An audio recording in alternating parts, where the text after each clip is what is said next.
Bienvenidos a Conversaciones de Fe, soy Yves Malcott y ya por este tema de los 3 libros de Melquisedec nos acompañan Oscar, Israel y Gesem con nosotros y ya estamos hablando de muchas cosas acerca del personaje de Melquisedec y obviamente su contemporáneo, ¿no? Que es Abraham, que se encontraron estos 2 hombres ejemplares, impresionantes. Y hay relatos en Génesis, hay relatos en Hebreos de estos encuentros tan importantes. Melquisedec finalmente es un personaje que aparece muy poquito tiempo en la Biblia. Hay que poner sus lentes para ver dónde está, porque es Hebreos 7, es un poquito en Génesis, pero vemos que ha dejado un legado. Y un legado que no está, la verdad, no está conocido de la iglesia. Bueno, obviamente nosotros conocemos los 66 libros, que esos son los que es nuestra referencia, pero vale la pena averiguar un poquito más. Claro. ¿Qué hay? ¿Qué se puede descubrir acerca de estos tiempos de Abraham, estos tiempos de Melquisedec y la revelación que tuvo? Entonces, me estaban ahí platicando de que se habla, uno de los libros habla de el origen del universo, de la creación. No, y eso es tan importante porque hay tanta historia acerca de la creación, teorías, cada una más loca que la otra, ¿verdad?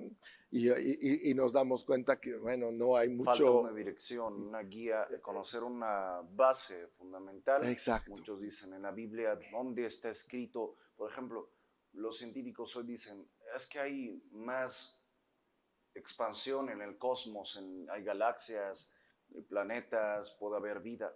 Bueno, la Torah ya nos dejó todo lo que el humano quiere saber. Está ahí. Lo reveló en su Torah, Kedoshá. Exacto. Y el libro de Melquisedec es parte de la Torah. De hecho, fue escrito antes que la Torah, porque Abraham fue antes que Moisés. Sí, claro. Se escribió todo eso cuando vino Moisés. El Creador lo envió a libertarnos, a nuestros ancestros. Y bueno, los judíos tenemos muy en claro, más ahora como un regalo, una herencia israelí, que el libro de Melquisedec o la historia de un vaso, también conocido así, escrito tanto por Abraham Avinu, nuestro padre Abraham, como por Melquisedec, cuyo significado de nombre es mi rey de justicia. Encontramos que el Creador literalmente es nuestro rey de justicia. Claro que sí. Y él deja claro el origen de todas las cosas. A ver, Oscar. Sí, es súper interesante el saber sobre cómo fueron hechas las cosas, porque como comentabas, realmente la palabra, la Biblia, bueno, ahorita hablabas de 66 libros, por ejemplo, pero esa es una versión. Sí. Canon, por ejemplo, una versión, digamos, más actual, porque hay otras versiones, por ejemplo, de 75 libros, hermano. Sí, sí, ¿no? Sí. Y aún en esos 75 libros hay libros que no están como el libro de Hanoch, que si vemos la versión etíope, sí tiene el libro de Hanoch. Ok, ¿no? sí. Entonces, hay cosas que son bien importantes, pero estos libros totalmente concordantes, los hemos revisado, hemos orado siempre antes de revisarlos. Ajá. Y ver que efectivamente sean verdaderos, ¿no? Que sean bien apegados a la verdad, totalmente concordantes con cada una de las citas, desde Bereshit hasta Gilgalud, o de Génesis a Apocalipsis, Sí, ¿no? sí. Entonces, hemos descubierto algo muy hermoso ahí, por ejemplo, respecto al libro de la creación del universo. Okay. Entonces, ahí se nos habla, así como comentábamos sobre Melquisedec, que no se habla casi en la palabra, tampoco se habla del enemigo. Claro. Aunque se menciona en muchos aspectos, pero no se conoce mucho sobre el enemigo. Del origen exacto. Y el origen del enemigo en el libro de la creación del universo está bien descrito. ¿Quién era? ¿Cómo es que cayó? ¿Cuál era su nombre? Y todas esas características que son importantes. El Creador nos da un mandato, hermano. Y nos dice que conozcamos las maquinaciones, la manera de actuar del enemigo. Exacto. Entonces, ahí, por ejemplo, podemos ver cómo es que actúa para tentar a aquella tercera parte de las huestes celestiales. Sí. Se narra ¿No? Y lujo de nos detalle. muestra específicamente cómo hizo y cuáles son sus bases, cuáles son sus fundamentos. También se nos describe, por ejemplo, sobre el árbol de la ciencia del bien y del mal, Ajá. que se nos muestra claramente en el libro de los orígenes, en el Ajá. principio, en Bereshit o Génesis, Sí. que se habla del libro del árbol de la ciencia del bien y del mal, que no se debe de comer. Claro. Pero en el libro de la creación del universo de Melquisedec, ahí se nos describe sobre esa teoría, porque es una teoría realmente, la Muy ciencia similar del bien y del a mal. cosas que están Ujú. ocurriendo proféticamente en el fin. Y está concebida por el mismo enemigo, que en aquel tiempo obviamente fue creado como un ángel perfecto, Sí. como un querubín protector o portador de las buenas nuevas. Su nombre, por ejemplo, ahí en el libro de la creación del universo, se describe en versiones ya traducidas al español, le ponen como nombre Lucifer. Ujú.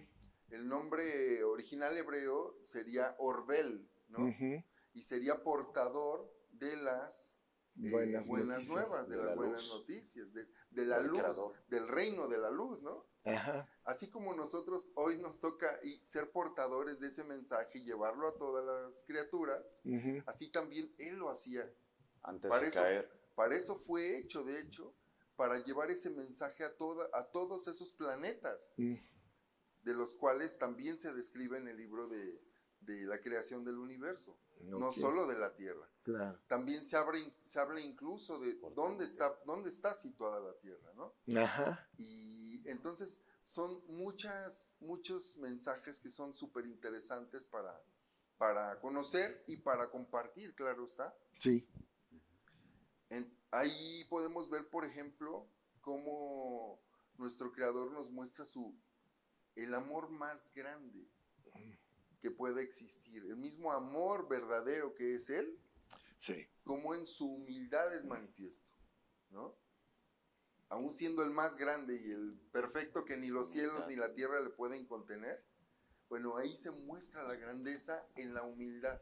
Y Claro. cómo maneja las situaciones, porque obviamente el enemigo quiso provocarlo o tentarlo y nadie tienta al Creador. Nadie, pero sí se necesitaba. Eso es un punto que me gusta lo que acabas de decir, la humildad de Dios, que dice finalmente, no me importa que no me han amado o que me han engañado o que me han realmente traicionado, yo no voy a hacer un asunto personal de esto. Así es. Eso es impresionante. Claro. Es 100%. impresionante que el Todopoderoso, como tú dices, que ni el cielo ni la tierra no lo pueden contener, se pone ¿cómo te voy a decir?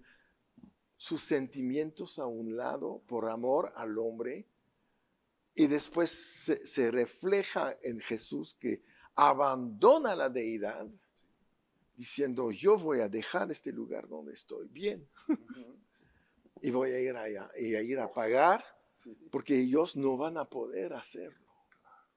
Jesús es 100% Dios, entonces es Dios que decidió humillarse. Así es, amén. Como también nos deja claro cuando menciona, he aquí que yo soy la vid y vosotros sois los pámpanos, separados de la vid, nada podéis hacer, Claro. separados de mí, ninguna cosa podéis realizar.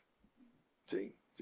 Es muy interesante que Melquisedec fue escrito no en arameo, ni en griego, ni en árabe, ni en español, ni en inglés, en ningún idioma. Fuera del hebreo. Fue escrito en hebreo antiguo. El hebreo moderno tiene algunas palabras, algunos tecnicismos solamente que se han fabricado a lo largo del tiempo por palabras que han sido necesarias, muy ad hoc a cualquier necesidad de las futuras generaciones o más próximas a la actual. Pero el hebreo antiguo tiene una serie de palabras tan profundas y hay mucho más todavía ahí. Fue escrito así, en hebreo antiguo. Y es un libro que es herencia del pueblo judío, orgullosamente del pueblo judío. Es extraordinario porque en el libro de Melquisedec, esta parte de la creación del universo, se narra cómo el Eterno vivió una eternidad antes de haber creado todo. Ujú. Cómo Él planeó durante una eternidad Sí. hacer todo el universo. Cada uno de los ángeles, de los átomos, de las moléculas, cada uno de los elementos que conforman todo el cosmos, cada galaxia, cada sistema estelar, aún el ser humano, todo lo que ya estaba profetizado, todo lo planeó a la perfección, Exacto. con todo su amor eterno, Sí. porque Él no hizo nada sin amor. Él creó al primer ser. Primero creó el reino de Shalem celestial, Jerusalén celestial, que se conoce como el cielo. Sí. Porque este es el cielo de la tierra. Con la Sí. gente dice, es que, a ver, yo veo en el cielo que pasan aviones, pero no veo a tu Dios. Entonces, ¿cómo me dices tú que el Creador mora en el cielo? El humano es tan pequeño, de verdad, somos tan pequeños, yo principalmente lo digo por mí, Sí, todos. que pensamos que el universo es tan cerca como la planta que tengo aquí al lado y nada más con que estire, en realidad el hombre no conoce nada. No. Nada. Los mayores avances que podrá tener cualquier potencia mundial son nada en comparación de la potencia de sabiduría y capacidad que el Creador tiene y que le dio también a sus ministros de luz, los ángeles, Sí, que sí, son sí, como ministros de fuego, pueden viajar a través de portales, pueden hablar, ya estoy hablando de tecnicismos científicos, sí, sí, sí. pero pueden atravesar barrera de tiempo, espacio, por eso es que la escalera que vio Jacob, nuestro padre Beitel, también narra, y no era una escalera a este cielo, era, o sea, atravesar todo el universo, todos los mundos para llegar al trono divino. Exacto. Ese trono divino fue el principio de todo un organigrama, el cual se conforma en el menorá. La menorá es el candelabro de 7 brazos y vemos toda la composición del universo. La base que conecta directamente en vertical es el trono divino que atraviesa todo el universo, llega a la tierra. Ese es el Hijo del Hombre, el camino, la verdad y la vida. Nadie llega al Padre sino es por Él. Y ahí nos narra cómo fue creado el primer ángel, Orbel, que se conoce como Lucifer. Satán es el término que se le dio cuando cayó, que significa en hebreo antiguo adversario, el que es enemigo del bien.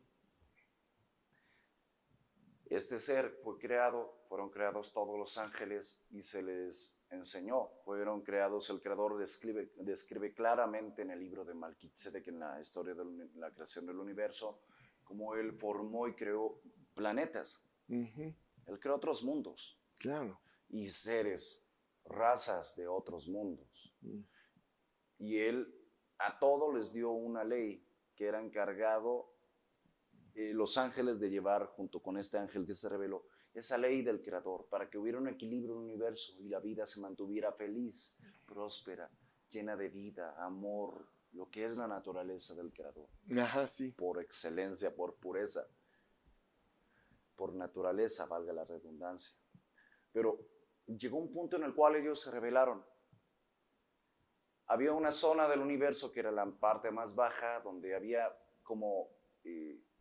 es como cuando alguien quiere inaugurar algo, pero no está terminado, no está concluido, y le pone unas cortinas o dice, don't touch. Sí. ¿No? Prohibido tocar. ¿Por qué se preguntaban estos ángeles? Aquel que se reveló dijo, yo quiero saber los misterios de ese lugar. Estaba en oscuridad, no se había inaugurado ese lugar. La tierra era vacía y desordenada, Sí. eso que leemos ahí. Y ¿verdad? ese lugar, exactamente, era la tierra. Pero él pensó que podía servir a la luz buscando en el abismo. Nunca se imaginó que el abismo formaba parte de la conexión del Creador, pero que tenía un destino y una especial, cosa especial que revelar, pero para cuando ellos fueran más maduros, en un tiempo en el cual Él decidiera. Ellos no quisieron respetar ese tiempo, se adelantaron. Cuando llegaron a ese lugar, no entendieron. Él pensó que, ¿qué? ¿Existe la maldad? ¿Yo puedo ser malo y bueno a la vez? Y propuso hacer un gobierno, un nuevo orden del universo. Hay muchas cosas que en el fin del mundo son Claro. similares, ¿no? Claro. Es muy interesante porque ahí él se reveló. En vez de comprender lo que en realidad significaba el abismo, Sí. pensó que él podía gobernar sin el Creador y que podía pelear contra el Creador. Pensó que podía él usurpar, atentar contra la vida, y que todo era permitido, porque tenía libre albedrío. Porque el Creador ahí mismo menciona que él no creó máquinas, No. utensilios, robots. Él creó seres que le amaran de voluntad propia. Con la oportunidad de elegir siempre el bien. Sí. Este ser se reveló, llevó su propuesta al universo y principalmente a los ángeles, al concilio divino celestial. Todos fueron tentados a decir, ¿podrá ser así? Y él decía, quiero yo tomar la corona. Si el Creador no es tirano, entonces que deje que elijan. Y si eligen que yo, entonces yo gobierno. Pero el Creador fue tan humilde, me dolió en su corazón, dejó la corona. Este ser tentó a todos, pero la mayoría de los ángeles encontraron que el Creador nunca fue un tirano, porque se dio, Claro. tristemente, él se dio. O sea, él triste, no tristemente, porque era Sí, sí. su propósito perfecto para mostrar que era un impío ese ser y los que le siguieron. Solo una tercera parte se reveló, le siguió. Todos los demás permanecieron fieles a su padre. Dijeron, no, yo conozco a mi padre. No me puede engañar este tipo diciendo que puede ser mejor que el Creador para Claro, gobernarnos. Llegó un momento en el cual el Creador tuvo que decir, me duele mi corazón, me lamento por los siglos de los siglos. Tener que desecharlos. Si permanecieseis en la luz, conectados a la luz, permanecéis en la fuente de la vida eterna, pero separados de la luz. Hay muerte eterna. Sí. Es donde inició la muerte, el imperio de la muerte, de las tinieblas, del bien contra la maldad, de la luz contra las tinieblas, del amor contra el egoísmo. Y llegó un punto en el cual el Creador tuvo que decir, mi creación está ya en peligro. Sí. Mi Y proyecto. les reveló, Sí. les reveló el secreto de por qué estaba ese abismo, por qué estaba esa oscuridad, ese lugar llamado tierra, así. El secreto es que el Creador es amor, pero también es ira, justicia. La justicia y la ira divina no tienen nada que ver con la justicia del hombre. No. Él dice, no te vengues, la venganza es mía. Sí. Pero él es un creador, soldado y guerrero, que cuando sus bebés están en peligro, no importa quién sea, con la pena, Sí, claro. tiene que actuar con justicia. Y ahí estaba la inauguración del lugar donde sería el conflicto entre la luz y las tinieblas. El planeta Tierra, el ser humano. Pero aparte hay algo tan hermoso ahí, como el reino de los cielos, como la nueva Jerusalén, que ahora que va a descender, Sí. como descendió en ese tiempo. Estaba planeada en la Tierra. Claro. Cómo bajó Edén trono acá divino. a la tierra, en este lugar que era pues el gran secreto que quería descubrir aquel ser malvado, que el Creador le reprenda. Sí. Amén. Y vemos cómo, bueno, desciende acá a la tierra y él quiere gobernar Sí. en este lugar. Que bueno, ahí ya entraríamos un poquito más en ese detalle. Sí. Pues yo creo que Sí. ya llegamos casi al final de este programa. Sí. Entonces yo pienso que guardamos este tema Claro. y lo seguimos Ese en el otro, próximo, en el que claro. viene, porque tenemos todavía 3 más por hacer. Entonces vamos a hablar de todo esto. Es Así tan es. interesante Sí. entender. Lo que me impactó es esto que tú dijiste, que no lo había percibido así sobre la tierra vacía y desordenada. Estaba esperando su inauguración. Sí. ¡Wow! Sí. Qué cosa tremenda. Muy bien, pues hasta aquí llegamos para este programa. Vamos a seguir, no se desconecten, comparten esto, mándalos a los demás, ayúdanos a que este programa alcance a la gente que quiere saber más acerca de la voluntad de Dios para su vida. Y mientras recuerdan, siempre en victoria.